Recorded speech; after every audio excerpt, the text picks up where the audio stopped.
did you see the Super Bowl ad from hers that basically weaponized diet culture to then sell you their version of a GLP-1 medication? Right. I was twisted. Twisted. Like in the beginning, one of my big pet peeves was all of these celebrities saying, oh, I'm just walking. And then the average person is going, well, I'm walking. What's wrong with me? So at least now people are admitting that they're taking them. Welcome to Salad with a Side of Fries. I'm your host, Jenn, talking wellness and weight loss for real life. We're here to clear up the myths, misinformation, bad science, and marketing to teach you how to eat and how to cheat. Are you ready? I'm having salad with a side of fries. Hey, welcome back to another episode of Salad with a Side of Fries. I'm your health coach and host, Jenn, here with you every week for Wellness Without the Weirdness. And joining me today is a longtime friend of the pod. If you remember some of our very first episodes, this will be a familiar voice for you. My dear friend Lauren is back with us. Elle, I love you. I miss you. I'm so excited you're here. Thank you for having me. I love Salad with a Side of Fries. Love you. So happy to be back. I know. And today's topic, I think, is interesting because it's still all over the headlines. So it's funny. I looked back. I feel like I've been talking about this for ages. So I look back. The first time I talked about GLP-1 meds was a nutrition nugget on Ozempic in October of 2022. Okay. So a little early, like I'm always... I love that it was a nutrition nugget. I love that. Right. So talked about it then, and then did a full episode on it in June of 2023. Okay. And so now we're back. And I think what's different now is we have more time with people on these meds. We have a lot more people on them. We have more variations of them. And, I think the conversation is much more widespread. Right. So I wanted to talk about it again because I think there's more for us to discuss, more for us to clarify. And as a health coach, now since 2022, I have worked with clients before, during, and after. And we have protocols for this and ways to support people so that they have options. And I will say, too, we're also going to talk about how to naturally increase your own GLP-1. Which I love. I'm very interested in what you have to say about that, too. Okay, perfect. So, as always, before we get too far into it, we have to tell our members what they're getting this week. All right, so members, first, your recipe is for Jerusalem artichoke with bell pepper and asparagus. So this recipe features two foods that we're going to talk about later for naturally supporting GLP-1. And then you can add more protein to it, whatever you want. So the other thing about this recipe is included in there are recipes for two different spice mixtures that are a little like Ayurvedic in the spices and flavors, but like delicious. So it's almost like a 3-in-1. And then because it's the third month of the quarter, it's time for your quarterly live Q&A. So we're going to do it as a one-on-one, you and me. So your email on Friday will have details to schedule a time that's convenient for you. So if you want this recipe or the one-on-one, be sure you're a member. You're going to go to glow.fm/salad with a side of fries. For just $10 a month, you get weekly recipes, a monthly article or tool, extra discounts from me and our partners, plus access to live Q&A sessions. It's a total deal. I say it all the time. It's a steal when you take advantage of the full offerings. You save far more than that $10 cost. It's a no-brainer way to show yourself that your health is a priority. Plus, being a member supports this podcast and this community so we can continue to do this with you every single week. So remember, you're going to go to glow.fm/salad with a side of fries, or the link below in the episode notes is easier. Just keep scrolling through the episode notes till you see the link. Once you're there, you click the little I agree button and then support now, enter your email and payment info, click subscribe, and you're done. You'll get this week's recipe for the Jerusalem artichokes with bell peppers and asparagus, and your quarterly live Q&A, just you and me. All right, Lauren. Yes. I feel like, some people maybe have listened to these other episodes on GLP-1s. Some people have probably heard a lot. Let's do a little primer on sort of what they are, so that we have a little reminder. All right. So GLP-1 is actually like a hormone or peptide that is naturally produced in the body. Mm-hmm. So GLP stands for glucagon-like peptide. So glucagon-like peptide 1 comes from the large bowel or the large intestine or the colon, right? Those are all synonymous. It stimulates insulin secretion, suppresses glucagon, supporting blood sugar regulation. So we're avoiding, spikes and drops in blood sugar, right? It slows gastric emptying, meaning it keeps us full for longer, right? Because the food's moving through our system a little slower. It reduces postprandial glucose or post-meal glucose spikes. Okay. So again, helping with that blood sugar regulation. Right. And therefore, it also increases satiety or feelings of being satisfied, right? Again, that gastric emptying being slower is also part of that satiety. Right. It signals to the brain to reduce appetite. Okay. So we've talked about other hormones that are connected to appetite, leptin and ghrelin, right? Mhm. Leptin is the one that tells us when we're full. So glucagon-like peptide is similar in what it does. It just is produced by different parts of the body, Right. right? So I was just going to say, like, I'm clearly not as well versed in this as you, but in my earlier conversations with people, when this was, I feel like a little bit, right, it was more of a novelty, right? It was like just earlier in the news, and I was starting to have probably conversations that were a little bit too passionate about it. And of course, doing some reading. When people were saying things, I wasn't well versed enough, right, to necessarily be having a scientific conversation, right? But I would say, right, I think you're misunderstanding, right? It is naturally occurring in the body. And then I would use melatonin as an example, right? Yes. Like there's a similar sort of sense of functioning, right? It is naturally occurring in your body. And right, so it's not a chemical that, is completely foreign to our bodies, right? Our bodies are capable of producing it. So that was sort of my, I guess, like layman's way of, I guess, describing it to someone who completely misunderstood it or was trying to have an argument with me, and it was frustrating me. Yeah, for sure. But I think like it's hard to understand how it's working if you don't understand that it's naturally occurring in your body. So for me, like that was something that was super important when I started reading about it. Yes. So GLP-1 medications are what we call RAs, or receptor agonists. So essentially, they mimic naturally occurring GLP-1. So the GLP-1 receptor agonist, what's in these medications, what's in these pharmaceuticals, sits in the receptor sites like GLP-1, therefore triggering the same effects. Right? So it enhances insulin secretion, supports our response to glucose, suppresses, glucagon, helps us feel more full, right? Like slower gastric emptying. So we can experience some of the same benefits because it's sort of sitting in that spot. Right. The thing that I'm appreciating about things now, in the way that the conversation has become a little more mainstream, is that more people, I think, are admitting that they're taking them. I totally agree with you. Like in the beginning, one of my big pet peeves was all of these celebrities saying, "Oh, I'm just walking." Right. I'm running after my kid. Right. And then the average person is going, "Well, I'm walking. What's wrong with me?" Right. Well, there's no one who has been touting this, right? I mean, I've been talking about this with you since the day we met. Right. I mean, how many things are people posting on Instagram affecting, right, young kids, young girls that are untrue or filtered, and this is just another one. Right. So at least now people are admitting that they're taking them. Correct. With that said, and to your point, did you see the Super Bowl ad from hers that basically weaponized diet culture to then sell you their version of a GLP-1 medication? Right. I was twisted. Twisted.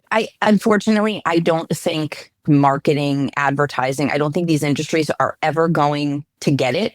Decades and decades have gone by, and I'm just not sure what they're doing or who they have. All that being said, Dove, right, they're still supporting, right, empowering young girls and strength and, diversity, and everyone can look the way they look, and it's because they're strong, it's because they're powerful, it's because of their mind. And they've been doing this since I was in since I was in my first year of my master's program. And I remember reading about their campaign and thinking, why isn't everyone doing this? Why is it just Right. Dove? And still, how many years later? And it's still just Dove. Like, I know it's not actually just them, but. Well, so like Lululemon and Gap Body or Athleta, that's one. Athleta, Lululemon, some of those, like in their window, they have actual human-sized mannequins, not Yes, like, I have seen that too.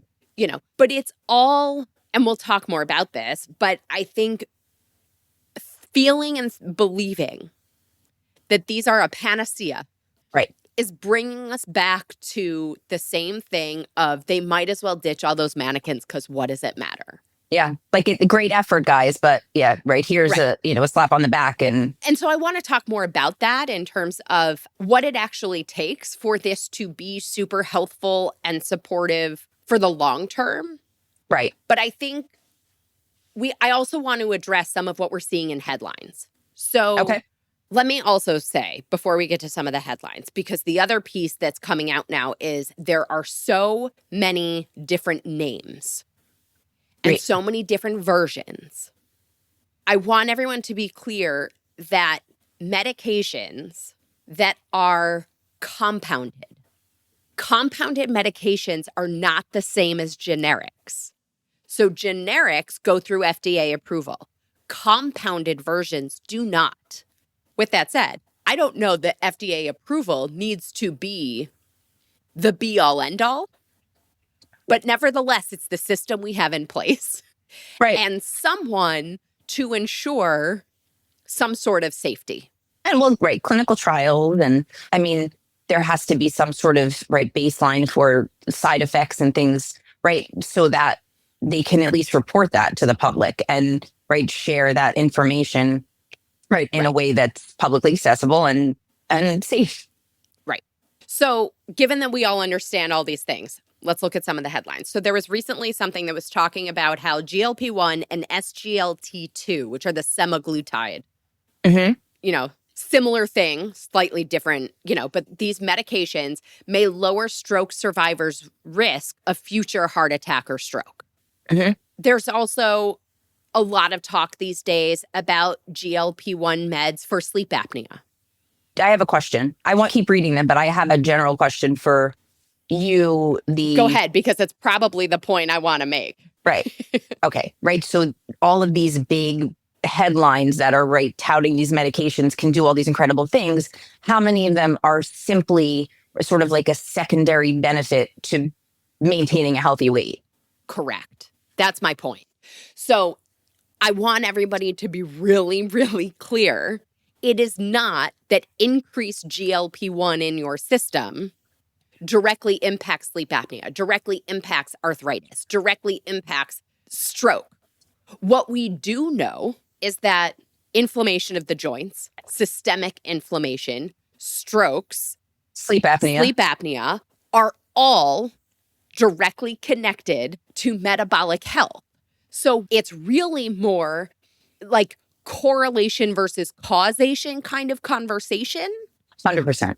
And so it's not to say that it's the GLP-1 doing this. It's the positive impact of carrying around less excess weight, putting less stress on all of your systems. Right. And just overall health, right? Which is also sort of secondary to, all of the things that come with maintaining a healthier weight. And I mean, again, I'm not nearly as well versed as you are, but I'm also reading that a lot of people, who are taking these and sort of reporting all of these great benefits, they're doing other healthy things too. They're feeling better. Hopefully. Correct.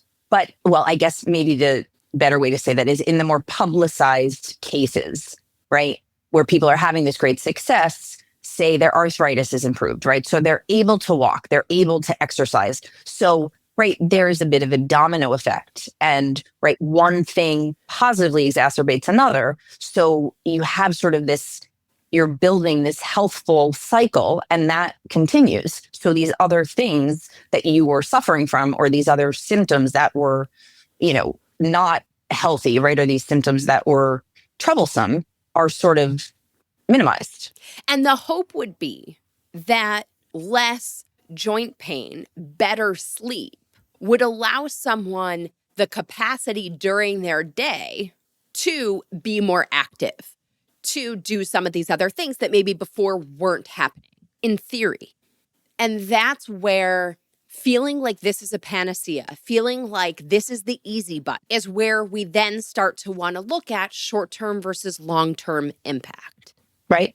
It's still early for us to call what we're seeing long-term. I agree. And even with what we are seeing, it makes the argument that we might actually need a greater commitment to food choices and lifestyle choices should we decide to use or include these pharmaceuticals in our plan. So really quick on that, because this maybe was a while ago, probably towards the beginning or more towards the beginning, we were seeing more headlines than we are lately about like gastric blockage. Yes. And that can be, right? It becomes more challenging because when you have the side effects of, nausea or lack of energy or some of these things, it makes us not want to necessarily do the other activities. Right. That's a good point. Right? And when we're not hungry, what can we convince ourselves to eat? Right. We typically can convince ourselves to eat toast, a bagel, right? The higher glycemic foods that are in fact counterproductive to metabolic health. Okay. So I guess that's 100% true, but I guess I didn't think about it from that perspective, right? If you're even coming off of the flu, right, a stomach bug, when you're like, I need to get something in my system, right? Or like for me, right, coming off a migraine, I'm like, okay, I haven't eaten today because I'm now recovering from this. What's the first thing I grab? A cracker, an English muffin, right? It's always something that I would say is a carb, right? Something that, yeah. And that's not to say carbs are the enemy and we're supposed to eliminate carbs. It's just an awareness of nutrients that the body needs. Right. Okay. Right. You have to give it to me now because it's the perfect time for it. My Jenn slogan that protein and fiber at every meal makes removing fat no big deal. Okay. But that wasn't even where I was going. I know. I was just. It was just. You walked right into it. Good. I know. All right.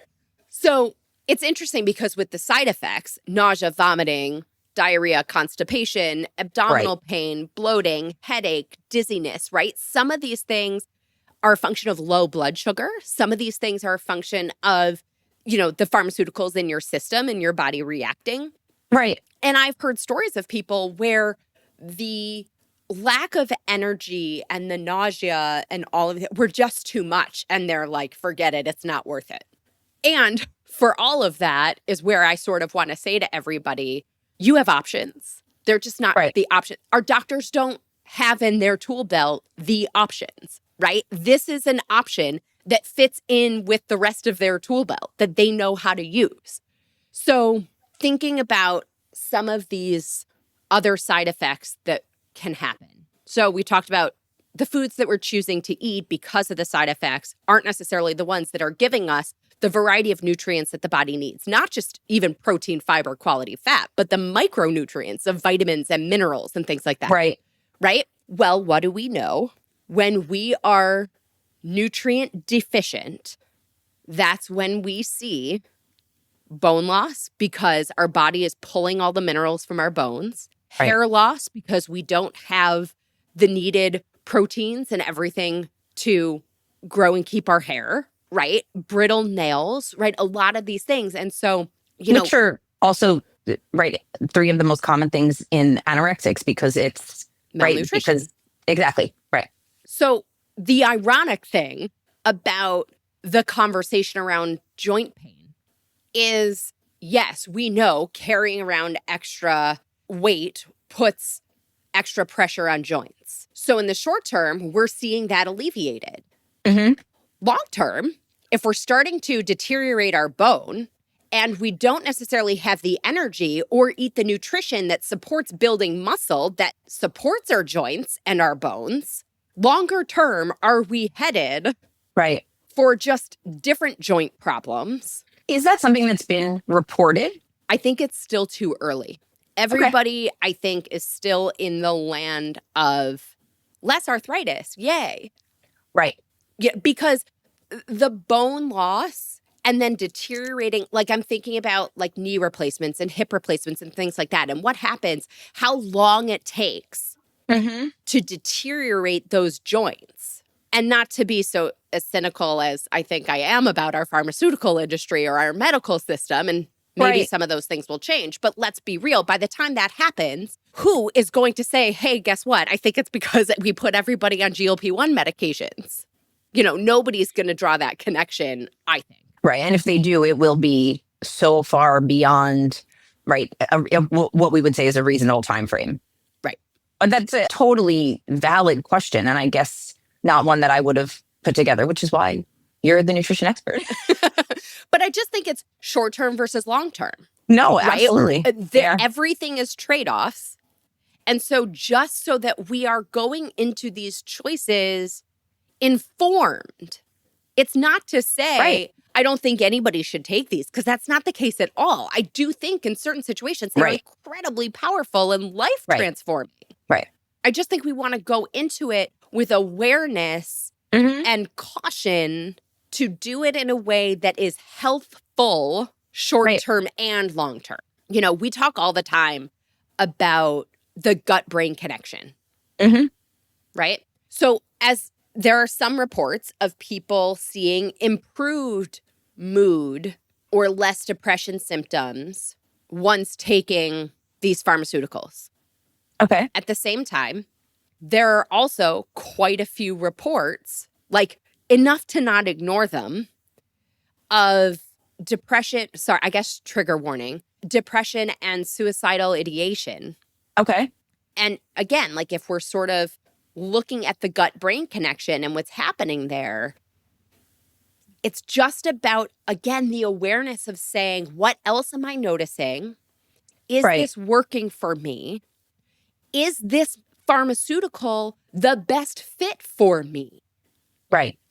Well, but with any, I mean, think about these, right? Like even SNL sometimes will do, those ridiculous skits with the like side effects, right? It's like this medication is supposed to do this magical thing. And then it's like these, in that really fast, crazy voice, they're like, you know, like loss of limbs, sudden death. It's like these insane things that are like naturally going to happen. You're like, oh God. Right. Like, but you also think, like we said earlier, right? Sort of like a secondary benefit for something like increased mood, right? Decreased depressive symptoms. So let's just say, for instance, right, there's a significant population that is, you know, they're using these and they're maintaining a healthier weight and they're starting to be active, right? Someone who's, it makes me think of Legally Blonde. Happy people don't, you know, kill me, right? It's like endorphins are powerful, right? So when we're releasing endorphins, when we're, you know, doing these things that really are helpful to our brain and that stability and sort of those good mood, right, quote unquote, like good mood feelings, that can also be a secondary benefit too, just from getting up and moving your body. 1,000%. Again, it just goes to say we need to be aware and have a plan for before, during, and after. Because by the way, your doctor's plan doesn't have an after or a before. There's just a here, you know. And it's interesting to me too, because like I've also seen, as we think about mood, as we see coping mechanisms, right? I've also seen a lot of transference of behavior. So if food was a thing for you, right? If you used to obsess about the food and then you're on these medications, are you noticing obsessive behavior or tendencies showing up somewhere else? Right. You know, the side effects of the malnutrition you were talking about are similar to when you used to work with eating disorder patients. I see them exactly the same as all of the malnutrition side effects I used to see with my gastric bypass and lap band patients and clients. And what's been really fascinating to me is that before you could get approved for gastric bypass or lap band, you had to go through a psych evaluation.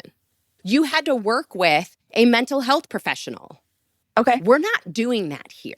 I mean, I guess I wouldn't have thought of that, but that's so important. And I mean, that's not a community that I'm well versed in, but now that you say it, I can absolutely see how right, there would be similarities. And I also can 100% see why undergoing a surgery like that, particularly, right? I mean, I guess is it considered elective? Probably I don't know. I mean, maybe What? both.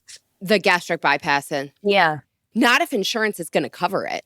Okay. I mean, I think But probably yeah. it's right. It's probably medically necessary in many of the Right. in many of the situations. But I think it's so life changing, right? Because the circumstances of your day to day are Right. literally changing overnight and not ever going back to normal, right? It's not like I'm just thinking of my mom, right? She had a bilateral knee replacement, right? So she had, and that was like, okay, so she's sort of out of commission for short term, right? And then she's working her way back to feeling even better, right? Yeah. But nothing was changing permanently. But someone who's having that type of surgery, like their life is changing forever.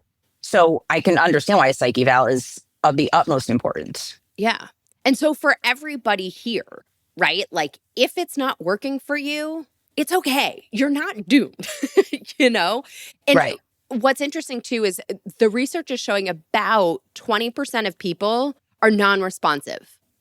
Okay. That's actually higher than I would have thought, but I know. And it's unclear what that population has in common. So we don't really know yet. But could that be because it's naturally occurring in your, like, because of the way your body's metabolizing it? Or, I mean, I don't know the answer. Yeah, I don't know either. There's also, we'll talk about this in a minute, there's also an enzyme that inhibits or sort of shortens the life of GLP-1 in your system. Like, and so maybe those people have more of this enzyme. I don't know. I'm making things up, like fully making things up, but we don't know. The other piece to all of this is the rebound weight gain. And Lauren, you haven't heard this episode yet, but for everybody hearing this when it goes live, last week's episode was with the researcher whose study figured out that our fat cells have memory. And essentially, essentially the conclusion that they came to is that the fat cells adapt to the obesogenic environment and then crave that.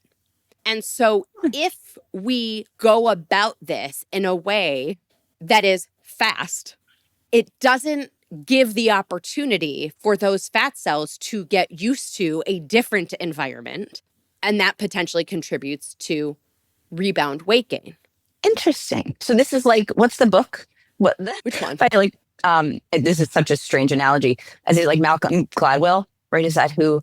Outliers or whatever it is? Yeah, Outliers. And it's basically like the amount of time you have to put in to be, right, like to create this habit, right, and like be an expert in something. It's like the cells need this amount of time. Right, maybe, right? I mean, it's such a weird like comparison, but. Right, no, but I get where your brain is. And listen, they haven't done the research on the other side to compare the fat cells of people who did this differently, basically, you know.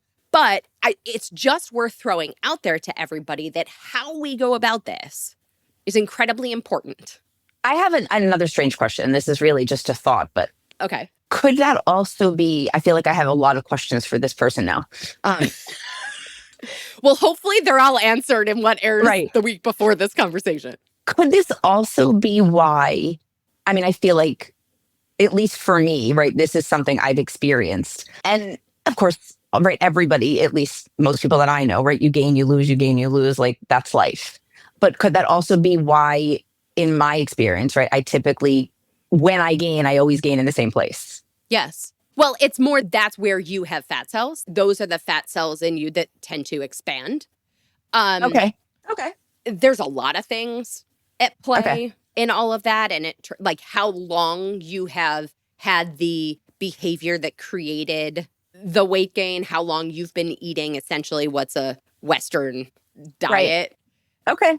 You know, so there's a lot at play. And his answer would be, we didn't look at that. I don't know.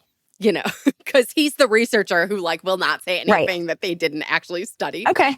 But I think the piece to all of this, right, because I want to transition into the options that you have, whether you are on them or not, the options that you have and how we can do this in the most healthful way.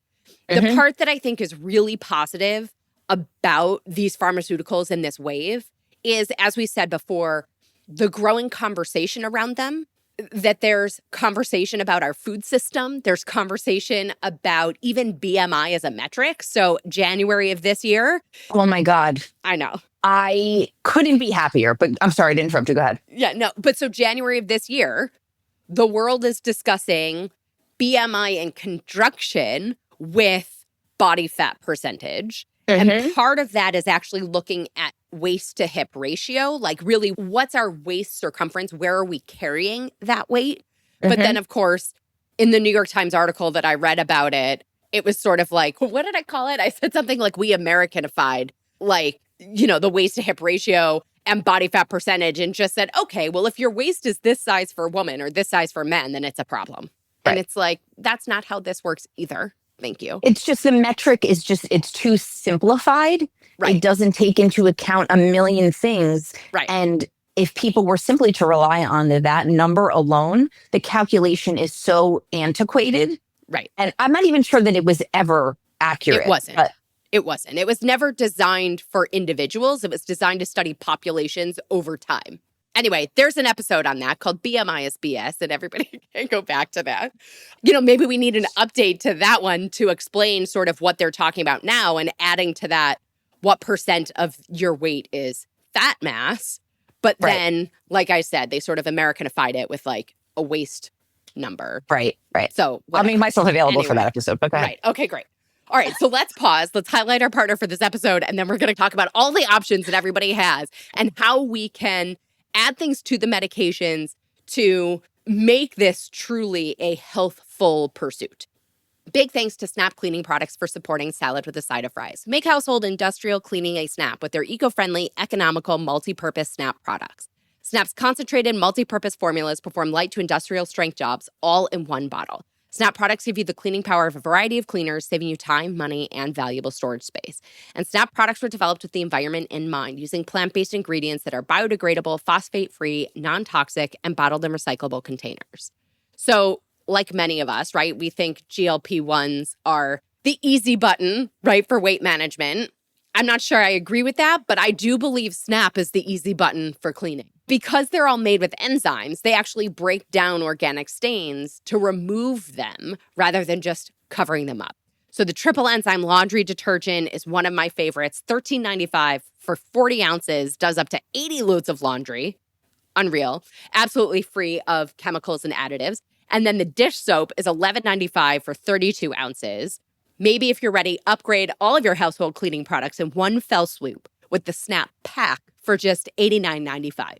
All these prices are before your discount. You get 10% off and free shipping. So simply text the word CLEAN, CLEAN, to 844-947-4846. You'll receive the link and coupon code right to your phone. Again, text the word CLEAN, CLEAN, to 844-947-4846 to try Snap. I like the triple enzyme laundry detergent, or you could get the Snap Pack. Everything is 10% off plus free shipping. This is a toll-free number. Standard text and data rates may apply. Okay, so over the last couple of years, I mentioned this, I've been working with people before, during, and after being on these medications. Some of my colleagues are working with health professionals in their practice. So doing 4 weeks before, then starting the meds and continuing, because what's most interesting is that a lot of these people are choosing not even to go on the medications because they've had these 4 weeks and they're finally seeing progress. And so I know somebody else who went into their doctor. The doctor said to them, you're never going to lose this weight. Your only options are this medication or that one. And she said to the doctor, like, why are those my only options? Like, what else can I do? The doctor didn't have anything for her. I was going to say maybe switch doctors, but. Well, so she is part of the Healthy Vibe Tribe. In 3 weeks, we had her blood sugar down over 70 points. Wow. Now, one person makes not the case for everybody, right? This was her experience. But the point is, our doctors don't have these options in their tool belt. And sometimes it's up to us to say, we want to do this a different way. We're our best advocate every day. Right. Or we're saying we want to take the medication, and in an effort to minimize the short-term and long-term side effects, right? I have a greater commitment. And that's the piece, is that sometimes while we think this is the easy button, it actually requires an even greater commitment to protein, fiber, quality fat, strength training, Right. a multivitamin to get your micronutrients, right? So one of the things I'm sort of combining in my head, I'm sort of combining things that we can do to naturally support GLP-1 and metabolic health and things that we want to do while we're taking the medication. And the truth is, even if we're doing some of these same things, while taking these pharmaceuticals, it can potentially help with the muscle piece, the muscle loss, help with the bone density piece, and may even help with some of the side effects, and also might even help it be more effective.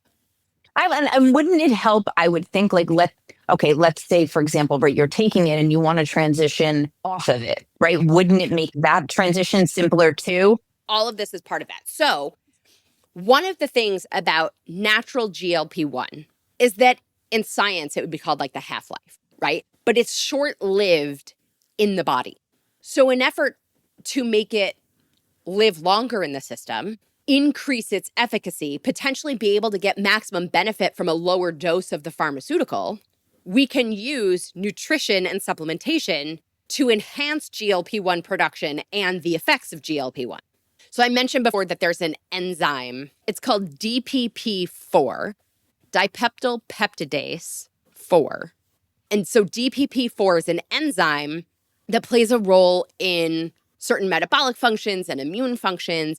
Primary role is in breaking down specific hormones and peptides, one of which is GLP-1. Okay. It's important that we have this, right? That everything is sort of in balance in the body, right? Right. There is some newer research that an ingredient called Aromin, clinical study, 12-week trial, 200 milligrams a day, Aromin showed a 22% increase in serum GLP-1 levels, enhanced populations of beneficial gut bacteria, 18% increase in adiponectin, improving insulin sensitivity and reducing inflammation. Now, does this have that enzyme? No, it essentially inhibits that enzyme a little bit. So it's helping the GLP-1 sort of live longer. Okay. With that said, we still have tons of other options, right? So supporting GLP-1 and metabolic health overall. Protein, high quality protein. Whey with leucine preserves muscle mass and improves insulin sensitivity. Short chain fatty acids. We talked about butyrate and a nutrition nugget before, or maybe we talked about it in the context of butter, but butyrate is a short chain fatty acid. It fuels gut cells, enhances GLP-1 secretion. What can support butyrate, short chain fatty acids, is fiber, especially inulin. So we'll talk about, that's where those foods come in with the Jerusalem artichokes and asparagus and some of those. Probiotics. So specifically, Akkermansia and lactobacillus help diversify the gut bacteria and amplify short-chain fatty acid production. So essentially, we need the fiber, we need the probiotics that turn that fiber into the short-chain fatty acids, right? Okay. Prebiotic fiber feeds the gut microbiota. Right. Okay. Promoting satiety in and of themselves. Gastric emptying slows when we have more fiber, right? More quality protein, more quality fat, right? And then berberine is also an interesting ingredient that sort of indirectly supports GLP-1. Berberine can help reduce insulin resistance as well. And I'm hesitating saying this because I don't want to go into a can of worms, but it activates AMPK, which is another enzyme in the process. So lifestyle choices for optimizing GLP-1. We say it all the time. Protein, fiber, quality fat, low glycemic impact nutrition, eating to stabilize blood sugar, right? If we prevent and reduce the blood sugar spikes and drops, we can reduce GLP-1 demand and therefore allow it to live in the gut. Right. Okay. It's like when you break it down with like all right things that are a little bit more like every day, right? Like things that we It's the talk stuff about that we talk about all the time. right. It's like, okay, this actually makes a little bit more sense than just thinking about it as, right, like the medication is the easy button. Right. Right. Like thinking about it in terms of the types of food and how they impact your satiety and, right, all these other things. It seems, I don't want to say easier because none of these, right, the food choices. Simple. It's simple. Yes. Simple is a better word. Right. You know, and then for everybody across the board, as is what tends to happen when we start to understand low glycemic impact nutrition, we're focusing on nutrient dense foods. Right. And less processed foods. Certainly, the avoiding the ultra processed foods, right? Exercise, we know, for building muscle. Mm-hmm. But interesting also, exercise can improve gut bug diversity. Okay. And therefore support the short chain fatty acid production. Okay. Stress and sleep, right? So if we are taking these medications and still not doing anything about our stress or our sleep, we're not doing ourselves any favors, right? Chronic stress disrupts GLP-1 production. Sleep across the board supports metabolic health. Right. Right? We know that we are less leptin sensitive when we don't sleep, when we don't have enough or quality sleep. But I mean, again, I don't want to oversimplify anything because at the end of the day, our bodies, right, like are really profoundly, you know what I mean? They're incredible. Like the amount of things that they're doing, right, every millisecond is extraordinary, right? So saying something simple isn't simple, but isn't it sort of a true statement to say that, right, chronic stress and lack of sleep really have an impact on everything that our bodies are doing all the time? Yes. I call sleep the ultimate biohack. Okay, I agree. Like I did an episode called The Ultimate Biohack, but what we actually talked about was sleep, right? Like, Right. I mean, my neurologist, God bless him, like he just retired, and I had like a nervous breakdown in his office because he's been seeing me since I was a junior in high school. But what he consistently said to me through all these years, right? Like since I was 16 years old, he's been saying the same thing, right? I can help you with all your questions, right? We can always discuss the medications. We can do all these things, but you have to do, right? You have to do the few things I always tell you to do, which is, right, exercise, sleep, water, food. Like those are your responsibilities. I can't do those for you. I can't help you with those. I can't follow you around. Those are the things you're responsible for. And that, I just believe those things are true for any, it's human. I don't want to say it's ailment, the human body. Like, yes. Right. Yeah. Yeah. So with all of that said, right, this might be the time to look at some high quality protein powders, right? Especially if volume eating is harder, right? It's certainly harder to eat 4 to 8 ounces of salmon or chicken than it is to drink a protein shake, right? So this is the time where we might want to look at some of that, those supplements, right? Short chain fatty acids, so butyrate. So interesting, clinical trials with short chain fatty acid supplements demonstrated improved post-meal GLP-1 secretion, correlating with increased short chain fatty acid levels. So there are some supplements, right? Butyrate. There's specifically an ingredient called core biome that we can help support butyrate, short chain fatty acids, and therefore GLP-1. Okay. And then fiber, right? That prebiotic. So I mentioned inulin. So 5 grams of inulin increased GLP-1 levels, helped regulate blood sugar by boosting insulin release and suppressing glucagon, right? Which is what? Glucagon-like peptide 1, right?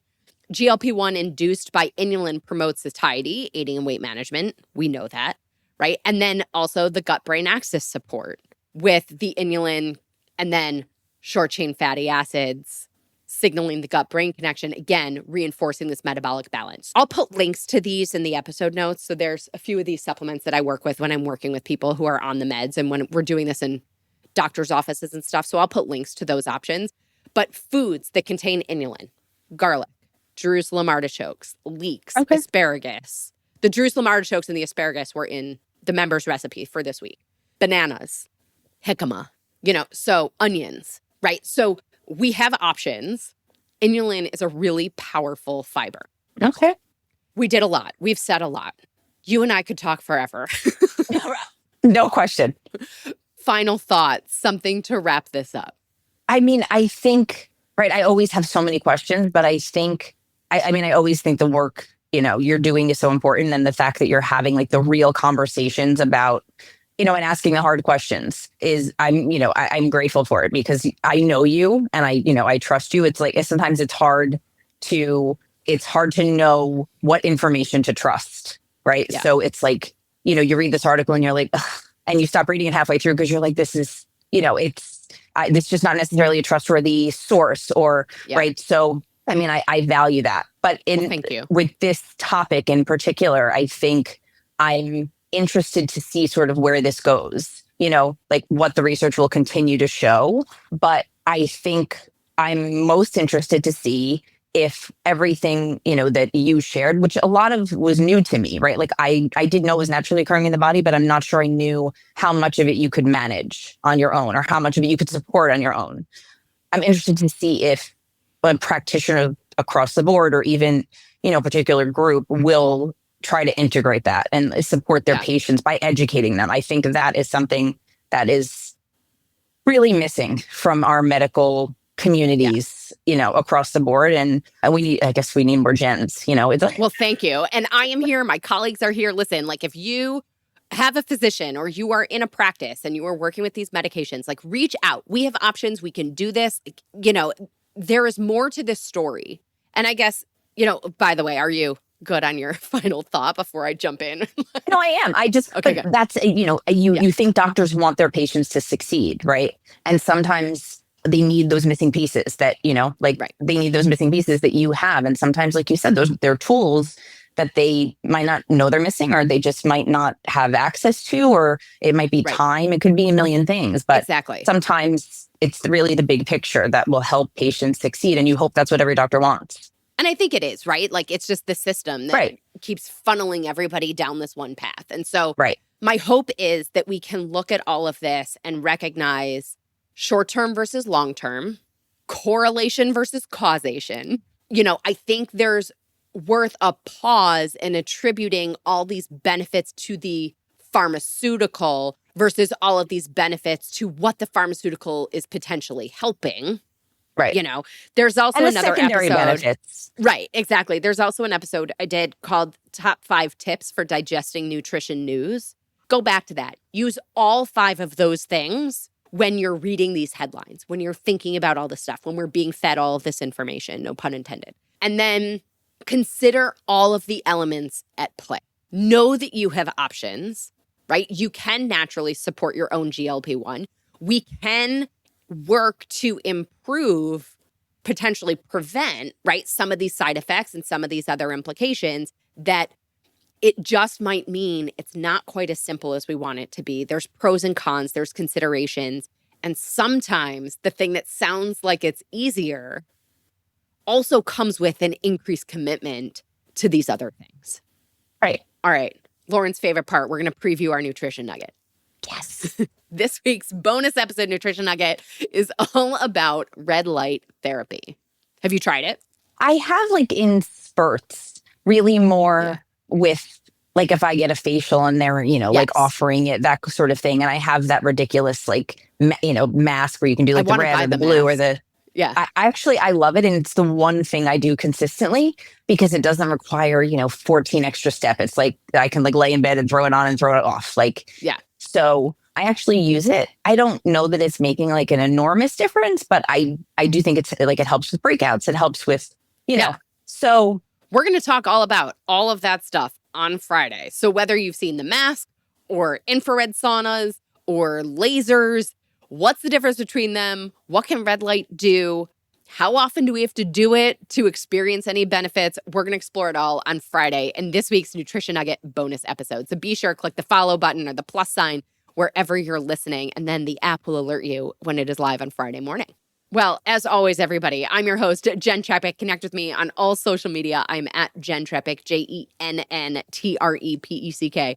Website is asaladwithasideoffries.com. Pick your platform, send a message. I love hearing from you, your ideas, your takeaways, your questions. This is also the easiest way to learn more about working with me as your health coach. Lauren, you're the best. Thank you again for being here. Yes. Thank you so much for having me. I love our conversations, and I'm sure this one will continue off the pod. Exactly. And of course, everybody, if you are not already, join our membership by going to glow.fm/salad with a side of fries. This shows your support for this podcast, this community, and most importantly, it supports your health. You'll get this week's recipe for Jerusalem artichoke with bell peppers and asparagus, and details for your quarterly live Q&A, which is a one-on-one, just you and me.